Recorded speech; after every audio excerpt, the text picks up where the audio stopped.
De repente você de casa aí, né, tá com esse sentimento e não sabe identificar se é ou não uma possível crise, né? Qual é a diferença de crise de ansiedade, depressão. A gente vai falar sobre isso aqui no estúdio do Balanço Geral. Nós estamos recebendo o psicólogo Marcos Vinícius Gabriel.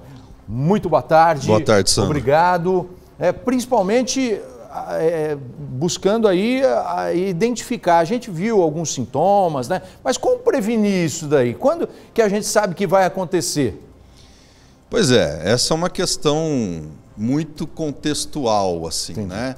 De repente a gente começa a pontuar algumas coisas, mas isso vai depender muito de como cada pessoa lida com as demandas da própria vida. Tem gente que lida bem com a pressão do dia a dia, E porque tem todo gente- mundo sofre pressão, né? É lógico.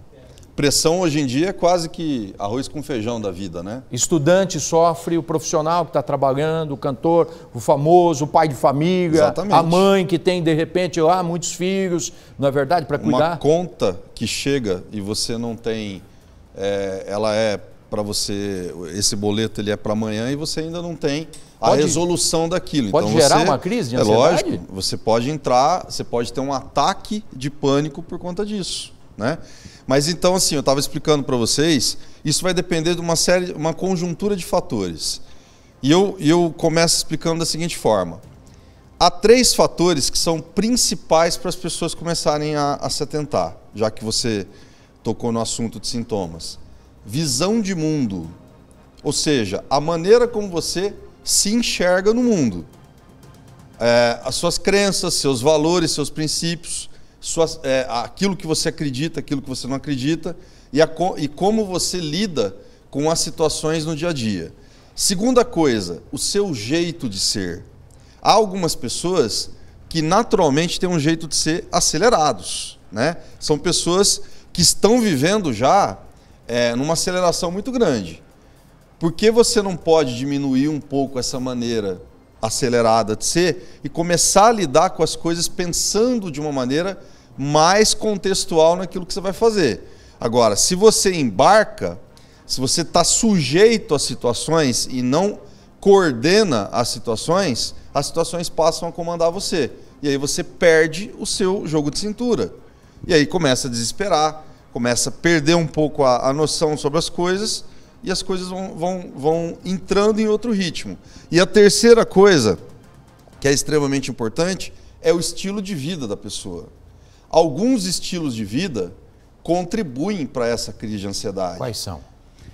Se você, por exemplo, tem 2 trabalhos, 2 empregos, se você tem muitos filhos, tem a esposa, tem 2 trabalhos e tem muitos afazeres, muitas responsabilidades, você basicamente não dedica o tempo para você. Você fica sujeito às situações. Então as situações começam a comandar a pessoa. Óbvio que isso vai tirar a pessoa do equilíbrio. Ela vai desregular e ela começa a ter atitudes voltadas para a própria tensão que é gerada naquele organismo. A ansiedade é uma tensão e ela tem uma função apenas, que é causar o desequilíbrio do organismo da pessoa. Ela não tem 2 funções, ela só tem essa. Você falou da pessoa cuidar dela, né? Porque cuidamos de várias pessoas, são vários compromissos. Dá exemplos para as pessoas que estão em casa, porque de repente a pessoa está se identificando com essa nossa conversa, fala, poxa, eu tenho também muitas coisas, trabalho, de repente tenho um bico, tenho família, é uma pressão. Como a pessoa reservar um tempo e começar a pensar nela? Perfeitamente. Então vamos lá. Se há uma tensão que está instalada naquele organismo, só há uma alternativa a fazer, que é jogar essa tensão para fora. Não adianta aquele organismo continuar tenso e você colocar coisas para dentro do organismo que não vai resolver. A tensão ela precisa sair da pessoa. Como que ela sai? Atividade física. Por quê?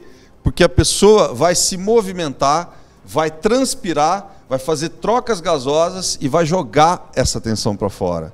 Se ela não tiver um tempo dedicado a isso, uma caminhada que seja, uma corrida matinal, uma academia, se ela não trouxer isso para o seu estilo de vida, aquele estilo de vida que eu falei antes, ele vai ficar envolvido nesse jogo, nessa roda viva de tensão. Então a tensão está instalada na pessoa.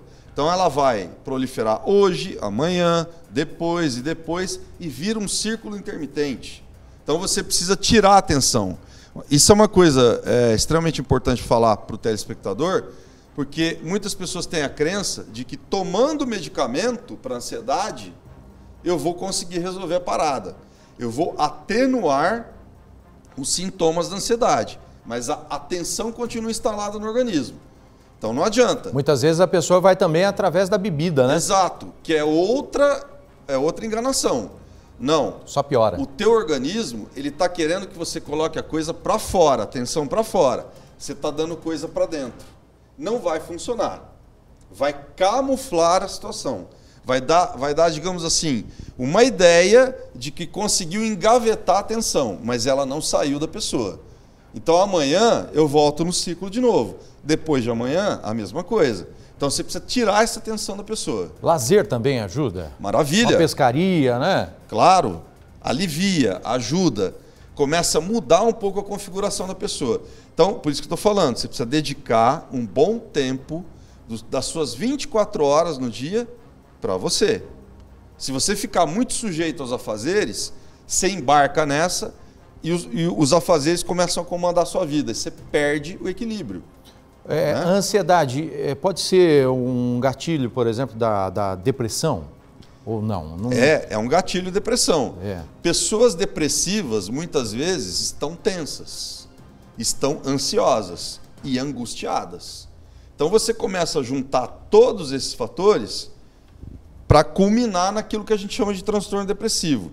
O transtorno depressivo é um processo que vem desde lá de trás, diferente de humor deprimido.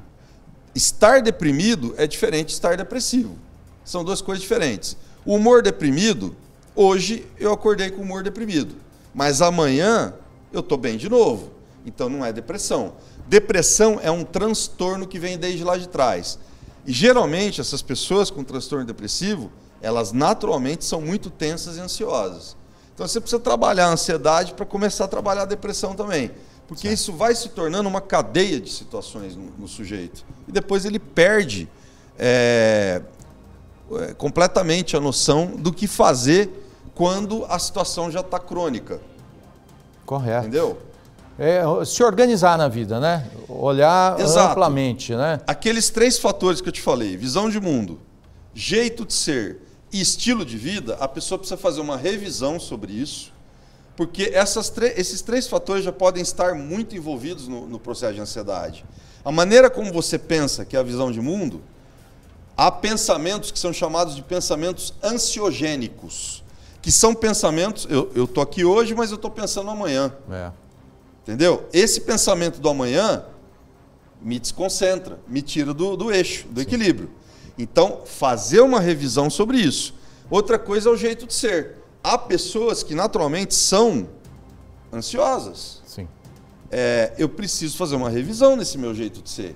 Se eu continuar sendo da mesma forma, não vai ter milagre, não vai ter medicamento, não vai ter profissional de psicologia que vai dar jeito na situação.